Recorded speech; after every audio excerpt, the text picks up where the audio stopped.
When you check into a hotel and you present your ID, do you ever think that you're giving away far more personal information than necessary?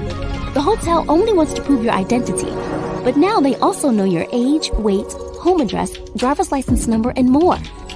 As soon as you hand it over, you lose control. We're often asked to give away too much of our private data. Once it's out of your hands, that information can become susceptible to hacking, the sale of your personal data, or a barrage of unwanted ads. But what if there was an option to verify your personal information without giving away unnecessary, critical, private details? Verifiable credentials, a pillar of Web 5, solves this. There are digital certificates of claims that are easily shared in a private and secure way. They can prove your legal name, age, ownership of an asset, or anything really. Verifiable credentials limit the amount of data you share to only what's required, and they can't be tampered with or faked. Let's reimagine how identification could work. With Web 5, the government issues a verifiable credential that proves your identity and lives in what we call an identity wallet. So now when you check into the hotel, you present the front desk with a verifiable credential and share only what the hotel needs. This establishes that you are who you say you are, without giving away more personal information than you'd like. Verifiable credentials make proving claims easier, more private, and more secure.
Happy Friday, everyone. TGIF. TGIF. And you were just telling me that some people don't know that stands for Thank God It's Friday. I'm super Friday. excited. Yes. Yeah. Also, welcome I'm back. happy to be back. Yeah. I'm happy to be back. It's been a minute, but as always, pleasure being here with you, Rizal. Yes. Pleasure being here with you too. I'm happy to have you back. Having Ebony on was great too. I'm excited to do like a little like rotation where it's like you and then Ebony, or maybe y'all even switch me out. I think it's a cool conversation. So for folks who are tuning in for the first time, if you're like, what is this? What are we doing? Basically, we talk to different experts within the SSI industry, that stands for self-sovereign identity, about like what work they're doing, because for me, this is like a learning journey, right? I wanted to learn more about digital identity outside of our company TBD, and I wanted to bring you all along with it. And also Ace did too. He was down to also do that learning journey as well. So today we are going to have Dan from Accenture talking to us about like digital travel credentials and much more. Hey Dan, how's it going? Hello, glad to be here. Yes. Nice to meet you and whoever happens to be listening. Thanks for joining us. Yeah, of course.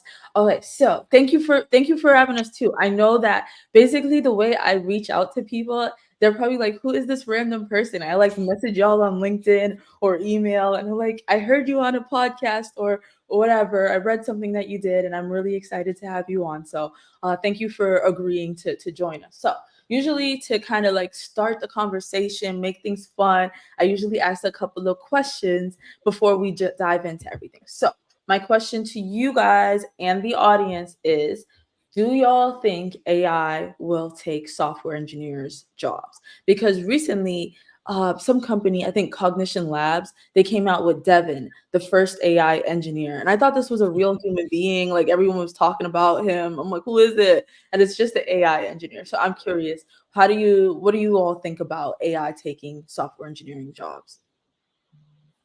I think it'll definitely change jobs. It will shift focus, of the software engineer or of the developers in general. I think the more mundane tasks will be, could be taken over. But I still think the creativity will be in the hands of real folks.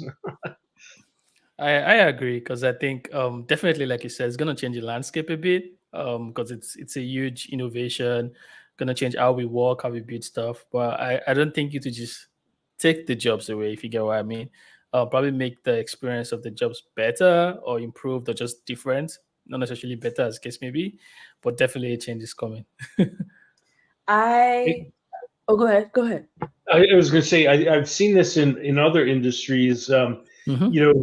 I worked on a FBI contract for firearms identification, and where you have firearms examiners that are trained, and we worked on automating that, having computers be able to, where much like biometrics, you would image the evidence, crime scene evidence of bullets and cartridge cases, put it in this system where it would automatically bring what the algorithms thought were the best matches. And the firearms examiners were, this is going to take our jobs away. This is going to, and it took several years, but they were convinced that no, you could find we're not going to. Nobody ever got rid of the firearms examiner. It just changed their role a bit. It took the more mundane, sifting through the haystack to get to the needle a bit better. But in court, for example, it was always the firearms examiner that would have to testify that Right. this evidence came from this firearm, or this evidence matched this other evidence, right? And we Right. saw the same thing in travel, in border crossing, when we had introduced electronic gates, these automated border gates. Some of the border guards thought, oh, they're gonna change me. I'm gonna lose my job because of this border gate. But it's not the case. The border guards, I don't know of any border guards that were dismissed, like that their jobs were taken away. Their roles changed, right? So they focus more on the unknowns than on the 99% of travelers who have no issues, right? So let the Right. gates, deal with those folks. That makes a lot of sense. I already use ChatGPT to an extent like that for the common, routine stuff. Just do this for me. I don't need to go over it again. And then at the end of the day, I still have to think through stuff and that makes sense. And I absolutely did not see AI sitting on the stand to give testimony. I don't see that yet.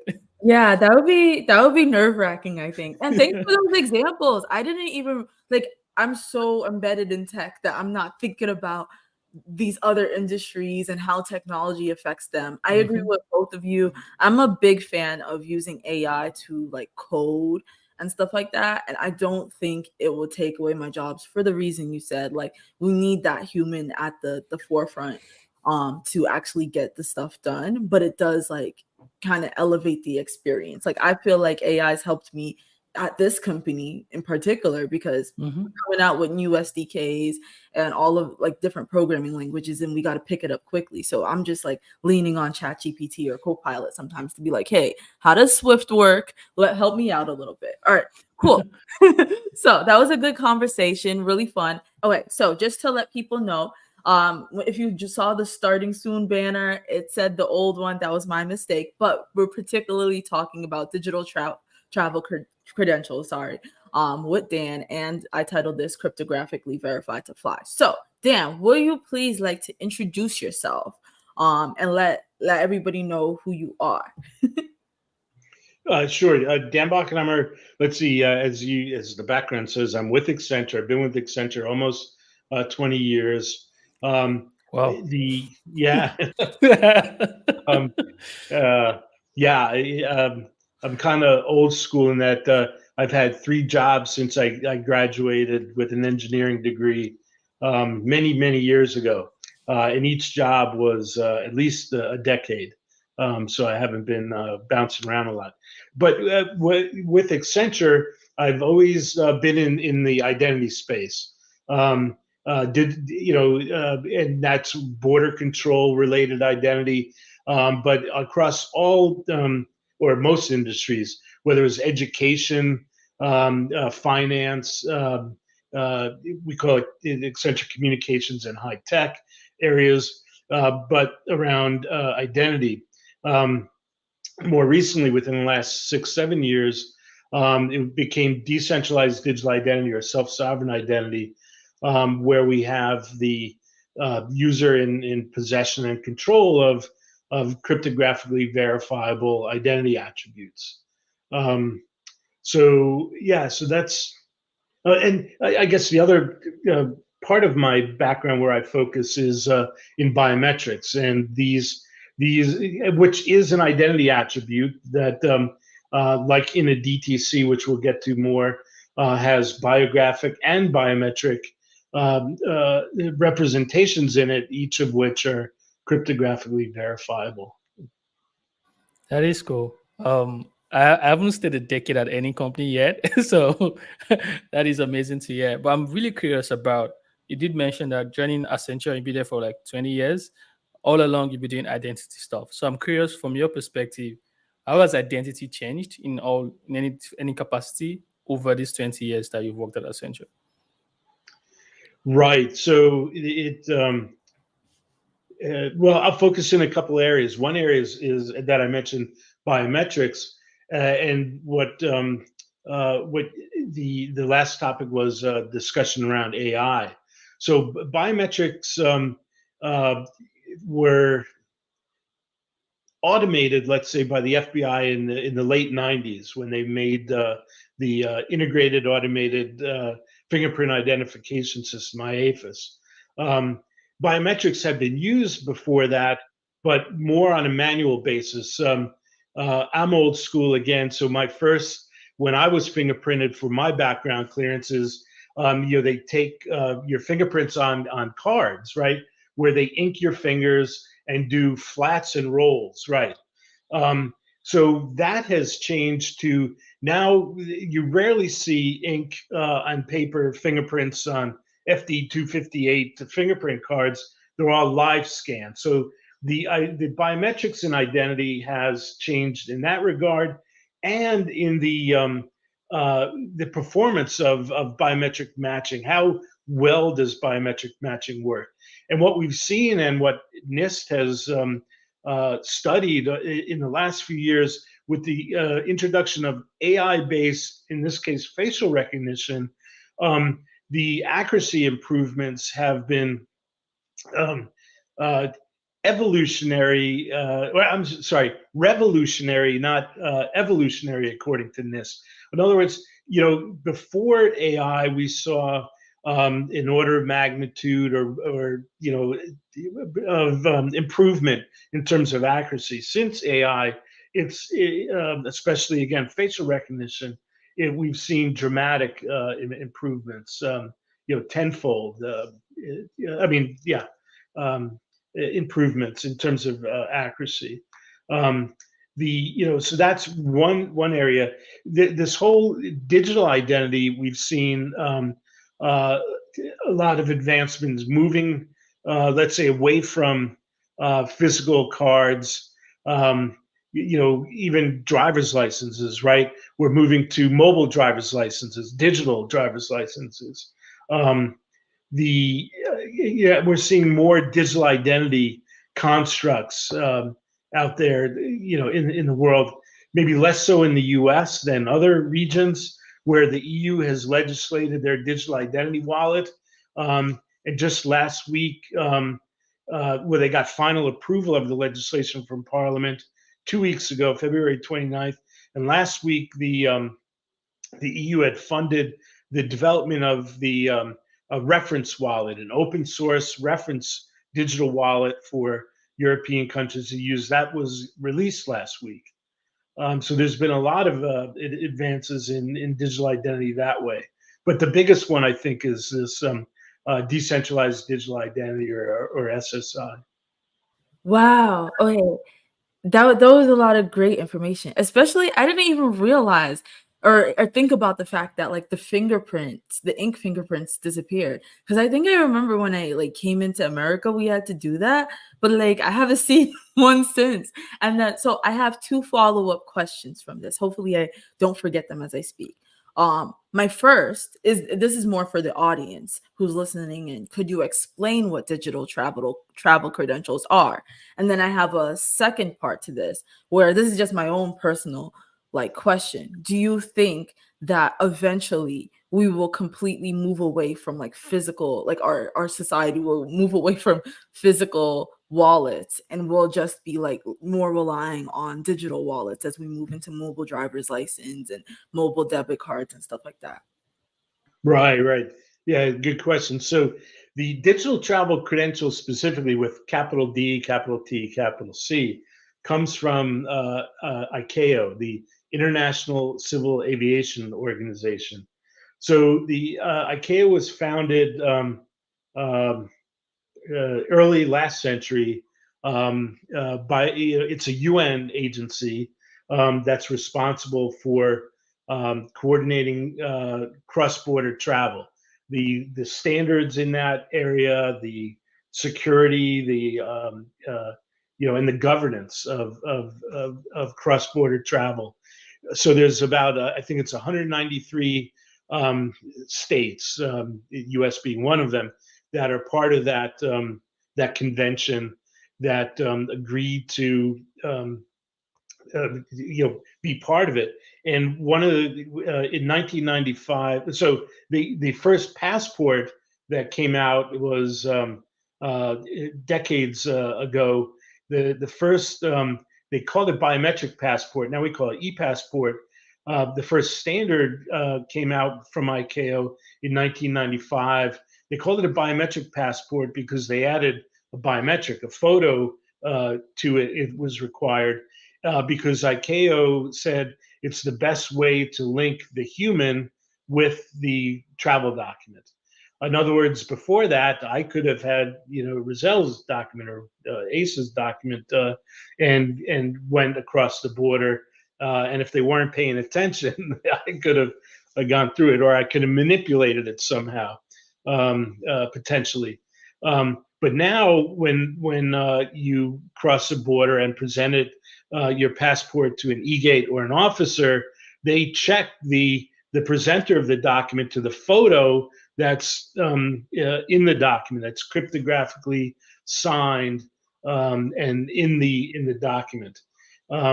That I say in the document because there's really two general areas of our e-passports. The what they call surface personalized information, that's stuff printed on the document. They call it the VIZ, the visual inspection zone. And that has your photo printed on it, or surface personalized, and your first name, last name, date of birth, all that. And then a machine readable zone, an MRZ, down at the bottom that repeats a lot of that information.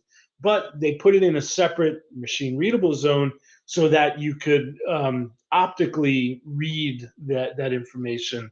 And then there's a chip within the passport that has a lot of the same information, but it's a smart chip in that it has a cryptographic engine, so that in order to access the chip, you have to do a very specific exchange based on ISO standards.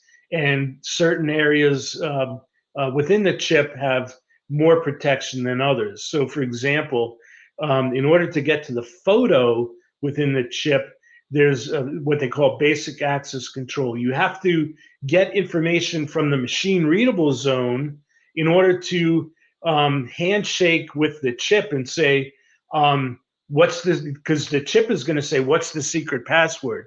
And you have to have been able to read the MRZ in order to answer that question. And why do they do that? So that somebody with an RF, a radio frequency reader, can't surreptitiously read your passport information without you knowing about it. because they first have to optically read that MRZ. Anyhow, so back to your question, what's a DTC? It's all the elements in the chip, but without a chip. So what's in the chip right now? There's what they call data group 1 and data group 2. So data group 1 are the elements like in the visual inspection zone: first name, last name, date of birth, country of issuance, expiration date, passport number, all those kind of things that are in this logical data structure, as they call it, and are cryptographically signed by the issuing country. Like in our case, it's cryptographically signed by Department of State, if in the US case. Then DG2, data group 2, is the photo. So you have a JPEG image, a standards-based image in data group 2 that is also cryptographically signed. Well, the whole logical data structure is cryptographically signed by the issuing country. And so in the DTC, it's not in a chip, it's in a file format. So a DTC is, according to the ICAO DTC spec for type 1 digital travel credentials, it's just a file, an ASN.1 file that has DG1 and DG2, text and photo that are cryptographically signed by the country signers, so that if I present that when I cross the border, the border agency can do basically two things: check the authenticity, was it cryptographically signed by someone I trust, and two, the integrity. Has the data been mucked with? Has it been manipulated? So a long way to say a DTC is the guts of an e-passport. Yes. Okay, that makes sense. Sounds very similar to what we know for verifiable credentials. I forgot. I asked a long question. I forget the second part. So so then the other part of the question was, do I think physical credentials and physical wallets will go away? I think it's going to be a while. I think we're going to get more and more used to having digital credentials in our smartphones, because a lot of us, especially in the first world, have heart palpitations if we're away from our smart devices for more than a few seconds, right? So we're going to see mass adoption of this this digital technology. But I think that for backup, for emergency use, I think we're going to have physical credentials. And the other aspect of the DTC, digital travel credential type 1, according to the ICAO spec, and which member states that will accept DTC type 1s will accept them per the spec that says, if I'm traveling on a digital travel credential, I must also carry with me the physical passport that I was issued, again, as a backup, and some countries just want it as proof of possession.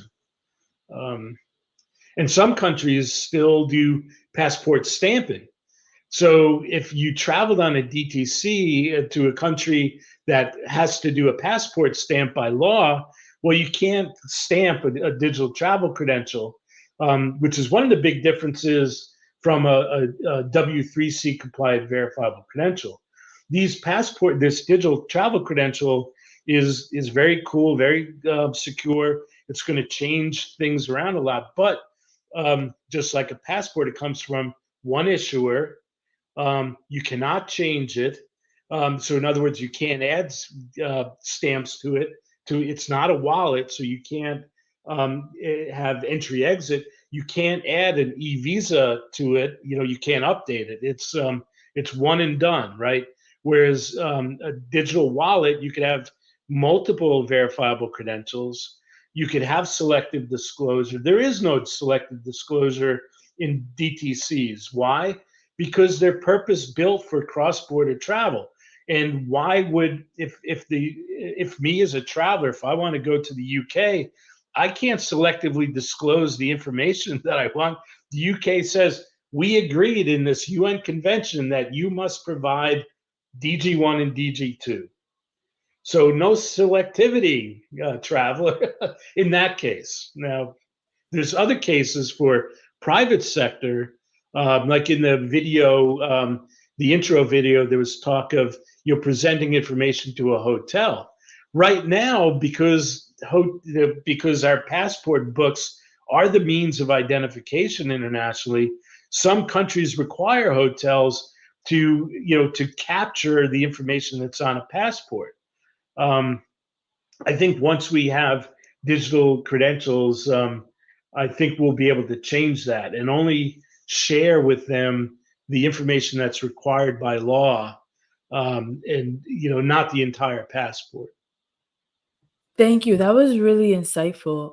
Also, that makes sense about the selective disclosure. Like in talking to you and the guest we had last week, I'm like, oh shoot, you can't use selective disclosure for everything, because the other guest, he was using credentials for the pharmaceutical industry and supply chain. And there's situations where you can't be like, yeah, I'm not gonna show all my information. Like you have to show it. But I'll also let Ace talk if he has any like follow-up questions or thoughts. Yeah, my follow-up question is actually a bit random. Is kind of comparing the new DTCs with like the old passports that we've always had. The older passports, physical, all of those things. I was wondering, just especially for the sake of the audience, if you could shed a bit more light into how participating bodies would be able to confirm that the signer of these DTCs are actually legit. I would assume there's central registry, but I just wanted to have you shed more light into this, especially for the audience as well.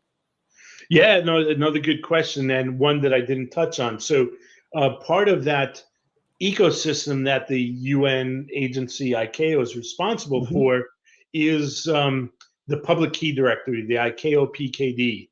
So that is the central registry where each member state, each of those 193, you have to participate in the public key directory. So out of the 193 member states, I believe there's just right around 100 that are issuing e-passports and participating in the public key directory. So they contribute those, and people can subscribe to that service, the public key directory. Some countries, like the UK, US, Germany, the EU is creating their own master list, which is basically that central registry, as you talked about, that they build based on the credentials that they see. And then the inverse of that, the other part of your question is that there must be a centralized list. There's also a centralized list of that Interpol deals with, the SLTD, the stolen or lost travel document. Because if you come across a passport, again, to your question, you want to check that it's valid against a central registry. But if someone reported it lost or stolen, the border agency checks the public key directory or the master list, but they also should check, but don't always check, Interpol's stolen and lost travel document. I believe it was Malaysia 104, where there was two folks that boarded that plane that had the Malaysians check the SLTD, they would have seen that those two passports were stolen. So the central registries help for determining what's legit and what's not legit. Sure. What was the story about the Malaysia? I don't think I have context on that. They were able to board the flight using passports that were stolen. What about the image? Because that's like a DG2, right? How did they go past the biometric validation of the passport? Well, right. So it was a human validation. They didn't pay attention. They didn't pay enough attention. Gotcha. And to that point, NIST has shown that modern automated facial recognition is better at recognizing unfamiliar faces than humans. So humans in general are not good at recognizing unfamiliar faces. But the same study, when they showed like a really blurred photo of W of George W. Bush and of Obama, and they like only showed little bits and pieces of it, and they were kind of blurred. People were very accurate in their recognition. Oh yeah, that's Obama, or that's Bush. With little segments. Now, a facial recognition algorithm wouldn't be able to do that. But humans, if they're familiar faces, just little tidbits of information will trigger us. Cool. Thank you for shedding light on that. Yeah, that's really interesting. That reminds me of this game show. I never watched it, but I see commercials where people they show a celebrity, but only maybe their eyebrows or whatever, or their mustache. And they're like, "Who's that?" And they're like, "Steve Harvey." But Yeah. That would be the mustache. Yeah. Yes. So I have another question. When I joined TBD, right? I wanted to why I even did this, right? Because I wanted to learn more about this SSI industry and stuff like that. And I was really surprised to see that other companies there was a lot of known companies involved in this, like Microsoft or Zero. And I was like, what? I worked at Microsoft. I didn't even know they were doing any of this. So my question to you is what is Accenture's motivation for getting into this digital identity and SSI space? Because I'm also going to be honest, I'm probably ignorant about what Accenture does. I know they're a consulting company. How did they get into this space? How many different things do they do? But yeah. It was interesting when showing my age again. So when Jay Leno was hosting the Tonight Show ages ago, the Tiger Woods was in the news because he got into some issues, and sponsors were dropping him left and right. And then so the joke that Jay Leno said was, "Oh, and there's another sponsor that's dropping Tiger Woods, Accenture. Not sure what the heck they do, but Accenture is dropping." Well, Tiger Woods was our icon for a number of years back in the early 2000s. All the Accenture ads, had Tiger Woods be a pro, do this, but even back then, Leno was saying, "Who's Accenture?" Right? So we're the fourth largest employer in the world, with almost 750,000 employees. What? We do, yeah. But like you, many people said, what's Accenture? What do you do? Anyhow, so the biggest at the highest level, management consulting and technology consulting, right? So how do we do process improvement? Management wise or business wise, how do we make a better process? Or on the management consulting side, on the technology consulting, what's the best tech to solve this problem, right?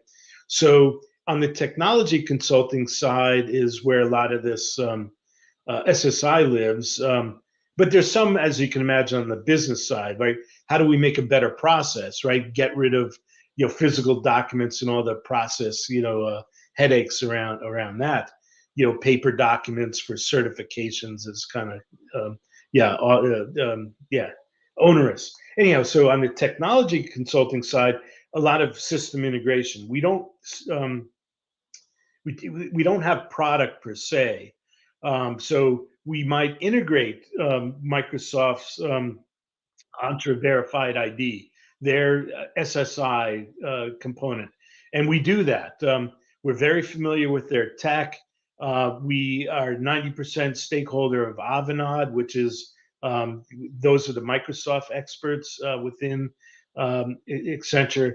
So as a system integrator, that's our role. So we want to understand the tech, be ahead of the 8 ball to understand who the best in the industry is, what do they offer, so that if we have a client that needs a specific a solution set, we know, oh, these are the 5 vendors that we need to bring to the table to meet those needs. So that's basically what Accenture does. So like in the SSI world, you have wallet providers, maybe you have issuers separate from verifiers. Typically you have issuer verifier kind of together, but sometimes verifiers are very focused on verifying credentials, not issuing them, especially on the MDL side, right? You need readers separate from issuers, because issuer of MDLs are motor vehicle administrations, and readers might be a convenience store or a bar, right? Or TSA. Yeah, so we do that kind of understanding the market, understanding the vendors, understanding how to put everything together and integrate it typically into an existing kind of outdated solution stack, right? So how do we modernize it without ripping and replacing everything typically? Interesting. So maybe you're like maybe a state says like, yeah, we want to be able to accept mobile driver's license at the airport or whatever, and you help to integrate it that way. Is that what you're saying? Yes, indeed, and an understanding. So help them. So they might say, "Hey, Accenture, we heard about this new technology, MDLs. Come talk to us about our strategy of bringing that. What should our?" And this is more the management consulting. What could that help us do? How much is it going to cost to do it? What are your recommendations? So there's typically that kind of Oh. strategizing to begin with. And That's a then, ton of expertise. Sorry. yeah. And then, you come out with a roadmap typically. How long is it going to take? What is it going to cost? Is typically what they, and the cost benefit analysis. So it's going to cost this much, take this amount of time, but this is going to be the benefit for you, right? With that question, that leads me to or that answer, that leads me to another question. And Ace, I'll let you talk too. I know I talk too much, but my other question is like, what are the benefits that exist of adopting like digital travel credentials, and then also what are maybe some cons to it? Yeah. So the digital travel credentials, um, the primary benefit is security for the airport authorities, for the border guards, and for the traveler, typically convenience and speed. So the typical scenario with the digital travel credential is I want to fly from the U.S. to whatever I said UK before. So in the world of the future, I'd be able to share my digital travel credential to, well, I was going to say for exit to the US, but the US already has that information. Customs and Border Protection already has our passport photo. Or if you're a foreign national that is leaving the US to go back to the UK, they already have your photo from when you entered. So we don't have to necessarily share it in the US case, because CBP, Customs and Border Protection, has it and has it for 100 years, basically, 99 years. But then, but I also share it with the UK government. So before I even leave, from my couch typically, so they could start processing. Have we seen this person before? Do we have any reason to interview them upon arrival? Do I have any record? So that they could do all the security checks ahead of time. Now I show up, I'm leaving the US. Like I said, I could go through biometric exit where I don't have to take out my passport.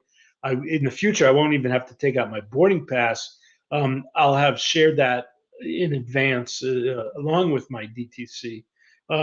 Then the airline benefits from that, because they get fined if they if their manifest is not correct. So if I biometrically authenticate against cryptographically verifiable documents, their manifest is going to be that much more accurate. And so presumably they won't get fined. Then when I get to the UK government already has my information. They could just recognize me. They see this face, they bring up the record, and either that 99% of the time it's going to be keep on going because we have no reason to talk to you.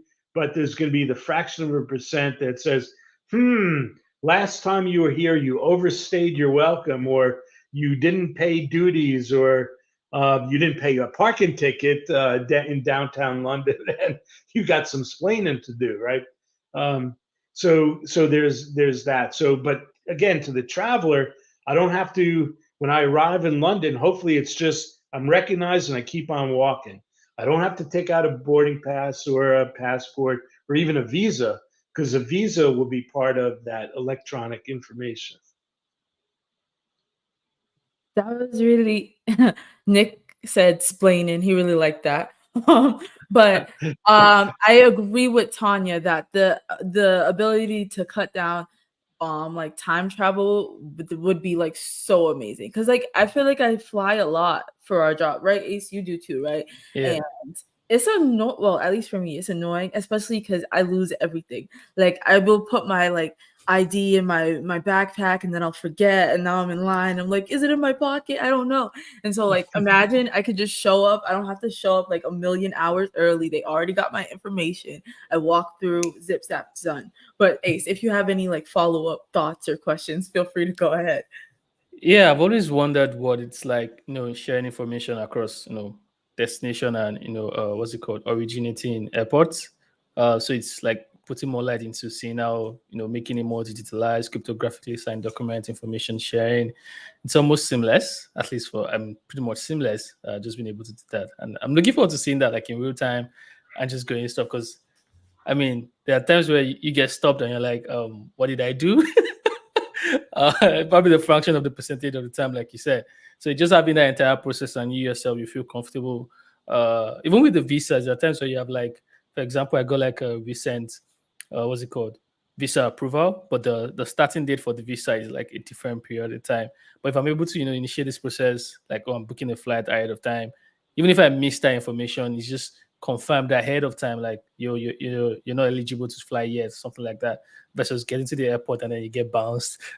Those other information. So that's really exciting to see. Yep. Yeah, and there's more and more e-visas that are being Mm-hmm. used today, where right you go onto a government portal and you get that status, as you said, the approved status or processing Mm-hmm. status, and typically what happens is now the government sends that information to the airline. Um, uh, but what we could do with digital travel credentials is once you get that e-visa, well, that could be a verifiable credential that you put in your wallet. So when you go to book your ticket, you could share the verifiable credential with the airline, and then the airline again has certainty that that you've been approved to travel. And working with IATA, a private sector entity, the International Air Transport Association, they represent hundreds of airlines and airports. That's what they want. They don't want to handle our personal information on behalf of the government, right? But it's typically airlines that have to check: do you have the right visa? Do you have 6 months left on your passport? They just want to get a government, a verifiable credential from the government saying ready to fly, so that the government will determine: do you have enough time left on your passport? Do you require a visa? Are you on a watch list? Because again, the airlines today, when you have, especially in the U.S., when you get a boarding pass, it might have 4 S's encoded on it. That's TSA telling TSA that I'm a selectee. And why? Because the U.S. government doesn't have the right IT infrastructure in the airport for the TSA officer to bring up that I'm a selectee. In other words, I need extra inspection. The TSA has a pre-check program.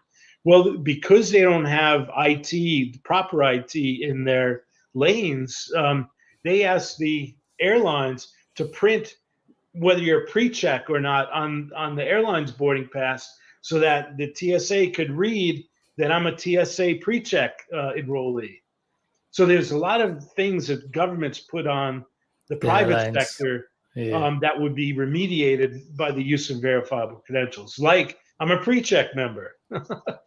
Even trying to fly into the US, because I live in Europe, I have to, after booking my flight, I get like notifications from Delta, for example, that I have to upload my passport or my documents and visa and stuff like that. And all of that is just pictures. Like there's no way to, I don't know how the process is in the background, but I'm assuming they have to do a manual check. And all of that load is on the airlines versus just, something that is already signed and you can process easily like VCs. Good point. I have a question, and it's specifically from Jeff Schwartz at Dentity. So he also has like a digital identity company. We've had him on in the past, and he left this question. And he said, let me make sure I read it right. He said, with the proliferation of like digital identity solutions in the travel sector, the landscape has become like crowded, in his opinion. I personally, I don't even know about the landscape, but he said, can you provide insights into the various like competitive products and solutions available?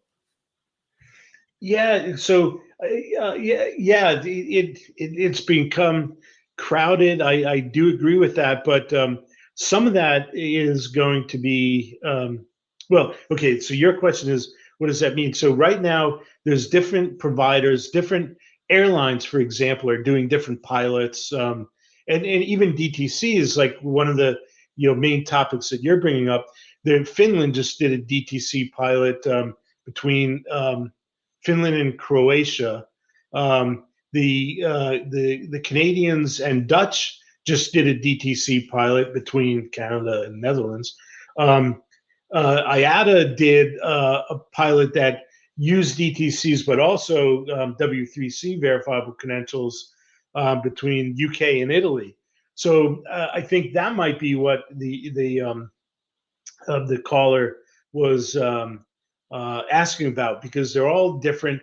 The standards are still evolving, and we saw this and we see this now. You could say I have a W3C compliant verifiable credential, but that doesn't give you interoperability because there's different versions of that. There's different implementations of that. So I think that could be related to what what the caller was asking about. Even MDLs, mobile driver's licenses, right? There's ISO MD mobile driver's licenses, ISO standard based, and then there's some that came out before ISO standards, like in the U.S. The American Administrator of Motor Vehicle Authorities, AMVA, has a map of the 50 states and what their status is. Some have none. Some have ISO compliant. Some have proprietary, like not ISO compliant. Australia has a similar case. New South Wales has an ISO compliant and Queensland doesn't. Or I might have gotten that flipped around because one came out before the ISO standard came out, right? So some of the dearth of, some of the some of the proliferation and differences are because they're not standards based, because the standards are still emerging. Okay, that makes a lot of sense. I have one last question before we move to the like fun questions. Ace, I want to give you a chance to ask questions, and I want to give the audience a chance too. So any thoughts y'all have? If everything has been answered, thank you so much, Dan. So please Cool. go ahead. The only other question I have, and this is like question that I get often when I like talk about verifiable credentials, like at conferences, people ask like, what's the experience of like working with regulators? What does that look like? I don't know because I don't work with regulators, but I'm curious, have you had to work with, I'm assuming maybe you've had to work with like the government and different regulations and stuff like that. And like, what does that look like? Just like a quick overview. Yeah, so the ICAO, the advantage that ICAO has is that their standards basically have put into law. So when you travel, and that got put into U.S. law fairly recently, that since September 11th, that if I want to travel outside the U.S., I must have an ICAO approved passport. and DTCs are ICAO approved. So if if the U.S. government wanted to allow their use, I can, as long as because ICAO says you must travel with the passport book. It meets that regulation. It's interesting, one of the most advanced digital countries in the world is Estonia.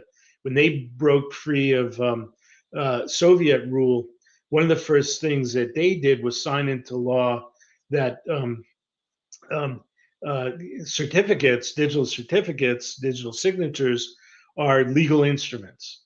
Then several years later, they sign into law their national ID based on digital certificates. So they put it in the legislation. Um, right now, the other countries are getting there. Like I mentioned, EU, put into law the use of this, the EU digital identity wallet, and put into law some of the parameters around that. Like the wallet itself could be provided by the private sector, but must be certified based on the technical specifications that the government provides, right? Similar in Estonia, back to Ace's question about that central authority to prove it's legit. The digital signature law in Estonia said it must use the ID card must use these digital signatures based on the digital signature law. But because they wanted to uh, uh, break the government overreach of the Soviet Union, they said, well, that central repository is going to be private sector run. So that certification authority is within the domain of the private sector, but it must meet these strict government security standards. So only the private sector has access to the certification authority. The government does not, because every time you go to certify a verifiable credential, if you're a bad actor, if you're the Soviet Union, let's say, you could say that you could determine, oh, this person is authenticating at this bank, or this person's authenticating again at this bar, or this, so you could have that traceability. So, so there's a lot of legislation that should happen, and if it's done right, the government will provide the guardrails, and the private sector will provide the solutions. I love that. Thank you. And thanks for sharing, like coming on and sharing your knowledge and your experience around digital identity. We are going to transition into some three fun questions, and then we'll wrap up. First question is, what's your favorite food? Like type of food? Oh God, that's tough. I guess Thai or Italian. I don't know. Thai and Italian food is good. Spicy. Spicy. Yeah, I was saying, I think somebody said this last week. I know I keep saying that, but I think somebody last week that was a guest was like Thai food's their favorite, and I love Thai food. Tanya said now she wants Thai food. All right, next question. If you could have a superpower, what would it be? Yeah, I saw that. I don't know. I don't know. It's tough. Like read minds or something. But then, do I really want to know what they're thinking of this character with the purple background? I don't know. Yeah, that's a tough one. I'll leave it at that. But yeah. As an example, for me, it would be duplication and teleportation. Okay, teleportation is a great one. Yeah. Yeah. I hate commuting. Yeah, I really do. If I could have travel credentials and teleportation, I mean, I would. Do I need it if I have it? Oh, go ahead. That was going to be my question. Like, I would teleportation, impact traveling, in terms of the credentials and travel documents, because you can just. Maybe when you teleport, there's like a border. They're like, hold on, we know you teleported here. Interesting. Tanya said VCs for teleportation. Right. All right, last question. I assume this might. Well, let's see. What is your favorite Beyonce song? If you don't have one, that's okay. But let's see. I don't have one. I know who she is. I know she's well respected. If I heard a song, I may be able to say, yeah, that's her, but I couldn't name a song. I'm too old. Ask me about jazz or something. Okay. Thelonious Can I- Monk or What Miles is? Davis. I don't know if this applies, but what is your favorite Michael Jackson song? Yeah. Again, well, I could name some, but I respect him. He's very talented. But yeah, not a fan. Gotcha. Okay, what's a jazz song? I know. Let me see. I know Robert. Like Miles Davis, "Kind of Miles Blue" is Okay, the that's best song. Thelonious Monk, just about anything. Monk's Mood is or Dave Brubeck, Take Five. Anyhow. Awesome. Sounds great.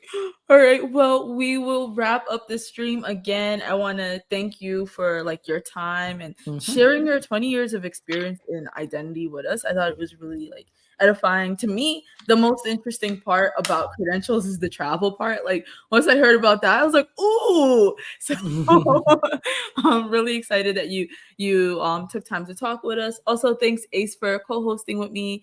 And thank you to the audience for like your good questions. I think people were a little quiet, but people were tuned in. It says 270 people were tuned in. So people are listening. Thank you for tuning in and listening as well, y'all. And have a happy Friday. Bye. Thanks, everyone. Cheers.